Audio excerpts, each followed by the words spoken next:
ఓం శ్రీ గురుభ్యో నమః. శ్రీ మహాగణాధిపతయ నమః. దేవప్రసమేక్షలు స్వాగతం. తులారాశి. ఈ తులారాశిలో చిత్తా నక్షత్రం 3-4 పాదాలు, స్వాతి నక్షత్రం 4 పాదాలు, విశాఖ నక్షత్రం 1, 2, 3 పాదాలు ఉంటాయి. మీ అందరికీ 2025వ సంవత్సరం సెప్టెంబర్ నెల 16 నుంచి 30 వరకు ఎలా ఉండదో చూద్దాం. మిత్రులకి 3 ముఖ్యమైనటువంటి సూచనలు. నెలకు 2 సార్లు జరుగుతున్నటువంటి నవగ్రహ నక్షత్ర పరిహార హోమాలు ఏవైతే ఉన్నాయో ఈ సెప్టెంబర్ 20వ తారీఖున జరుగుతాయి. ఈ నవగ్రహ నక్షత్ర హోమాలతో పాటుగా ప్రత్యేకంగా పితృదోషాలు, మాతృశాపాలు తొలగించేటువంటి హోమాలు జరుగుతాయి. ఆ రోజు సెప్టెంబర్ 20వ తారీఖు ప్రత్యేకత, పూజల వివరాలు, ఈ పరిహారాల వీడియోలు అందజేస్తాను చూడండి. ఈ రాశి ఫలితాలేక వీడియో వస్తుంది. అలాగే ఈ సెప్టెంబర్ 22వ తారీఖు నుంచి శరన్నవరాత్రులు, దసరా నవరాత్రులు ప్రారంభమవుతాయి.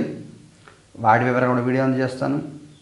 ప్రతి సంవత్సరంలాగే ఈ సంవత్సరం కూడా విజయదశమి నాడు అక్టోబర్ 2వ తారీఖున ఈ సంవత్సరం సామూహికంగా ఈ పూజలో పాల్గొన్న అందరి గోత్రామాలు చండీ హోమం జరుగుతుంది. దాంతోపాటుగా మహాలక్ష్మి హోమం కూడా విశేషంగా జరుగుతుంది. ఆ వివరాలని ప్రత్యేకంగా వీడియో అందజేస్తాను చూడండి. ఈ 15 రోజులు ఎలా ఉండదో చూద్దాం. వీల్ ఆఫ్ ఫార్చ్యూన్ కార్డు తీస్తాను. జస్టిస్ కార్డు తీసుకుందాం. 7 ఆఫ్ కప్స్. వాస్తవంలో జీవించండి, సక్సెస్ ఉంటుంది. ఉన్నదన్నట్టుగా మాట్లాడండి, ఉన్నదన్నట్టుగా యథార్థంగా ఆలోచించండి. ఊహల్లోకి పోకుండా, ఊహించుకోకుండా వాస్తవంలో అంటే మీకు ఎటువంటి సమస్యలు, చిక్కులు, ఇబ్బందులు ఏమీ ఉండవు. అన్నీ బాగుంటాయి. ప్రశాంతంగా ఉంటుంది అంతా కూడా. మీరు ప్రశాంతంగా ఉండే ప్రయత్నం చేయండి. ఇదే మీకు ముఖ్యమైనటువంటి సూచన. కాలం కలిసి వస్తుంది, అనుకూల వాతావరణం ఉంటుంది, సమస్యలు తీరుతాయని చెప్పడంటే సమస్యలు ఉంటాయి. సమస్యలు తీరు. బీపీ షుగర్ ఉన్నాయి, మందులు వాడుతున్నాము. బీపీ షుగర్ కంట్రోల్లో ఉంది తప్ప తగ్గిపోదు. పర్మనెంట్ క్యూర్ కాదు, కొంత కంట్రోల్లో ఉంటుంది. అలాగా ఎటువంటి సమస్య ఉన్నా, ఏ ఇబ్బంది ఉన్నా కానీ మీ వాక్చాతుర్యంతో, మీ తెలివితేటలతో మీరు వాటిని కంట్రోల్ చేసే ప్రయత్నం చేస్తారు. కంట్రోల్లోకి వస్తాయి, బాగుంటుంది. 3-4వ వారంలో ప్రశాంతమైన వాతావరణం ఉంటుంది.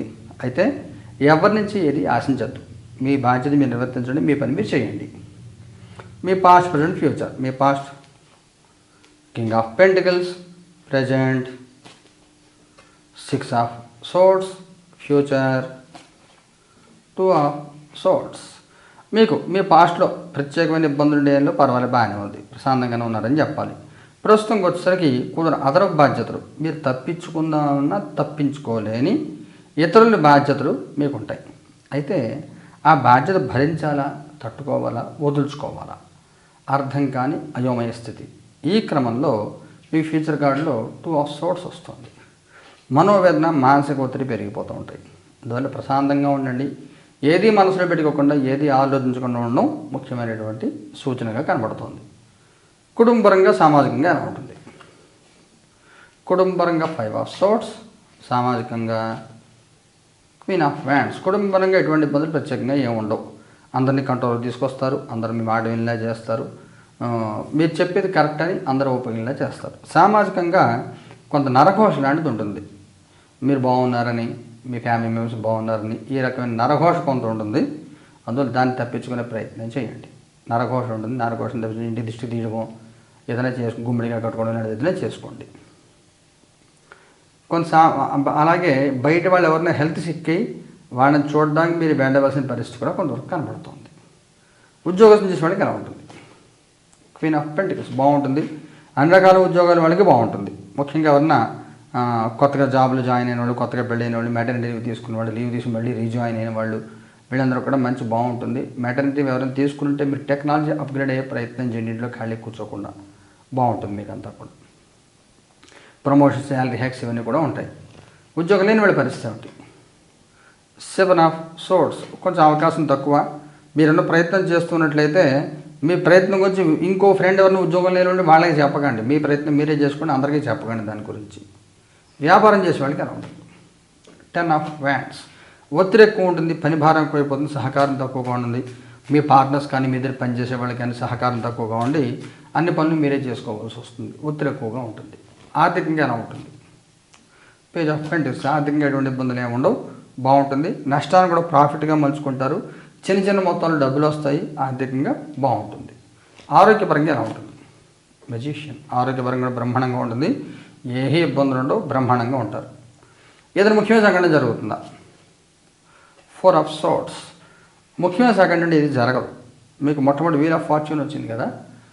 సమస్యలు మనిషికి ఎన్ని ఉంటాయి? ఒక ఆరోగ్యం, కుటుంబంలోనూ ఉద్యోగము, పెళ్ళి అవ్వకపోతే పెళ్ళి అవ్వలేదని, పెళ్ళయ్యాక పిల్లలు పుట్టాక వాళ్ళ ఫ్యూచర్ గురించి రిలేటెడ్ ఈ 3 ఒకే బ్రాంచ్లో ఉంటాయి.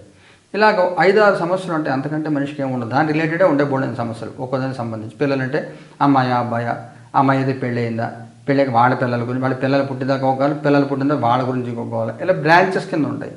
ఇలా మీకు ఎన్ని సమస్యలు ఉన్నా ఏమున్నప్పటికి కూడా ప్రతిదానికి సమాధానం మీకు ఉంటుంది. అందులో ఏ సమస్యను ఏది పట్టించుకోరు. టేక్ ఇట్ ఈజీగా తీసుకు వదిలేస్తారు దాన్ని. అలాగే ప్రశాంతంగా ఉంటుంది. ఫస్ట్ 20వ తారీఖు దాకా మీకు కొంత ఒత్తిడి ఉంటుంది. తర్వాత పట్టించుకోరు దేన్ని కూడా. ఇంకా మగవారి ప్రత్యేకమైన సూచన ఏమైనా ఉందా? చారియట్. ఆడవారి ప్రత్యేకమైన సూచన ఏమైనా ఉందా? 9 ఆఫ్ పెంటికల్స్. వైవాహిక జీవితం ఎలా ఉంటుంది? 8 ఆఫ్ వ్యాండ్స్. సంతానపరంగా ఎలా ఉంటుంది? Page of cups. విద్యార్థుల పిల్లలకి ఎలా ఉంటుంది? 8 ఆఫ్ కప్స్. మగవారికి స్తబ్దంగా ఉన్నది, కాలం భారంగా ఉంటుంది, అయోమయం కింద ఉన్నది 3వ వారం అంతా. ఏ పని చేసినా ఏ పని ముందుకెళ్ళదు, అర్థం కాక అచ్చకాక అయోమయంగా అలా ఉండిపోతారు. ఆడవారు చాలా బాగుంటుంది. మీ మాట నెక్కుతుంది, గౌరవం పెరుగుతుంది, పలుకుబడి పెరుగుతుంది. ఎదుటి వాళ్ళని ఎలా నోరు మూయించాలి, ఎలా కంట్రోల్ చేయాలో అనే టెక్నిక్స్ మీకు తెలుస్తూ ఉంటాయి. అందరినీ కంట్రోల్ చేస్తారు. చాలా చాలా చాలా చాలా బాగుంటుంది ఆడవారికి. అలాగే వైవాహిక జీవితంలో కూడా చిన్న చిన్న సమస్యలు, ఇబ్బందులు ఏమన్నా కానీ అన్ని ఇబ్బందులు, అన్ని సమస్యలు తీరుతాయి. మీకు 24-25 తారీఖుల తర్వాత హ్యాపీ లైఫ్ ఉంటుంది. ప్రత్యేకమైన సమస్యలు ఉంటాయి. ఏది ఉండవు. ఏ సమస్య ఉన్నా కానీ సమస్య ఉంటుంది. అది మీ మనసులో పెట్టుకోరు, దేన్ని పట్టించుకోరు, వదిలేస్తారు. అన్నీ కూడా వదిలేసి మీ పని మీరు చేసుకెళ్తూ ఉంటారు. ప్రశాంతంగా హ్యాపీ లైఫ్ గడుపుతారు. సంతానపరంగా కూడా ఎటువంటి ఇబ్బందులు ఏమి ఉండవు.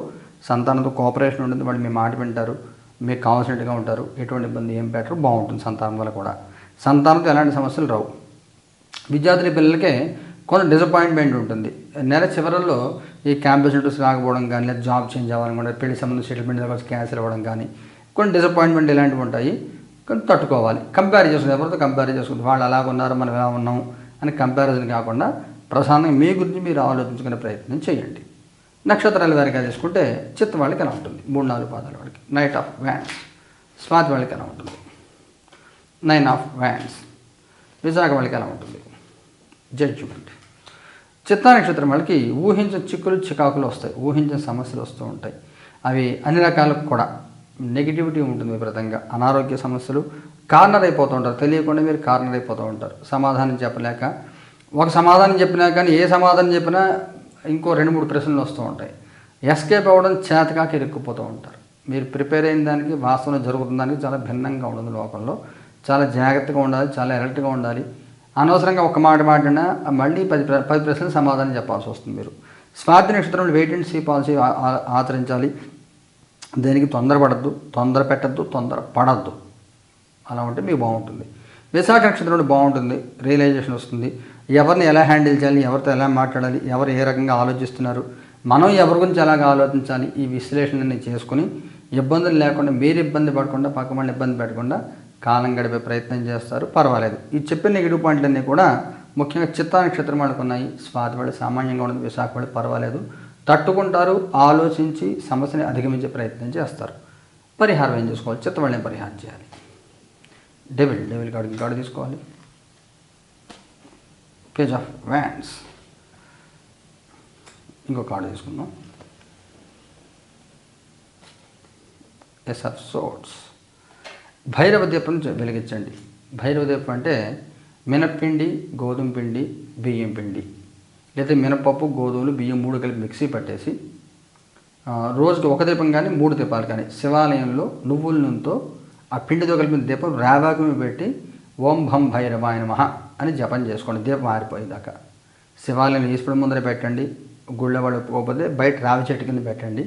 చెట్టు కింద పెట్టి ఆ దీపం ముందర కూర్చొని ఓం భం భైరవాయ నమః, ఓం భం భైరవాయ నమః జపం చేయండి. అలాగా ఆ దీపం ఘనమయ్యేదాకా. తర్వాత ఇంటికి ఆ దీపం చెట్లు వేసి ఇంటికి వచ్చేయండి. కాళ్ళు చేతులు మొహం కొడుకు ఇంటికి వచ్చేయండి. ఇలా 3 రోజులు కానీ 5 రోజులు కానీ చేయండి. చేస్తే మంచిది. భైరవ జపం చేసుకోండి. స్వాతి వాళ్ళు ఏం చేయాలి? హెర్మిట్ దత్తాత్రేయుని ఆరాధించండి.